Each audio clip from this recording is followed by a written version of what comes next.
আজ জানব 2025 সালের কালী পুজোর সঠিক তারিখ, শুভ সময় এবং এই পুজোর আধ্যাত্মিক মাহাত্ম্য কী। এই বছর কালী পুজো পড়েছে 20 অক্টোবর সোমবার। অমাবস্যার তিথি শুরু হবে 20 অক্টোবর বিকেল 4:44 এবং শেষ হবে 21 অক্টোবর বিকেল 5:54।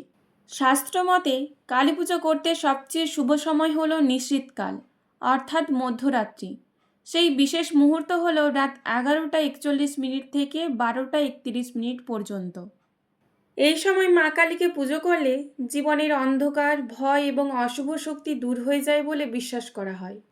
মা কালী হলেন শক্তির প্রতীক, যিনি অহংকার, রাগ ও মায়ার বন্ধন ভেঙে মানুষকে মুক্তির পথ দেখান। বাঙালি সমাজে এই পুজোকে বলা হয় দীপান্বিতা কালী পুজো, কারণ একই রাতে সারা ভারত জুড়ে দীপাবলি উৎসব পালন করা হয়। কথিত আছে একসময় দানব রাজা শুম্ভ নিশুম্ভের অহংকারে পৃথিবী কাঁপছিল। তখন দেবতাদের আর্তনাদে জন্ম দিলেন মা কালী, শক্তির প্রতীক, যিনি অন্ধকারে আলো জ্বালান।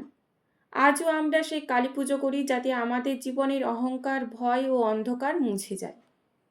মা কালী হলেন শক্তির প্রতীক, যিনি অশুভ শক্তি বিনাশ করে শুভ শক্তির পথ দেখান। এই রাতে মা কালীকে ধূপ, দীপ ও মন্ত্র দিয়ে স্মরণ করলে ঘর থেকে নেতিবাচক শক্তি দূর হয় বলে বিশ্বাস করা হয়। শুভ দীপান্বিতা অমাবস্যা এবং কালী পুজোর শুভেচ্ছা জানায় সবাইকে।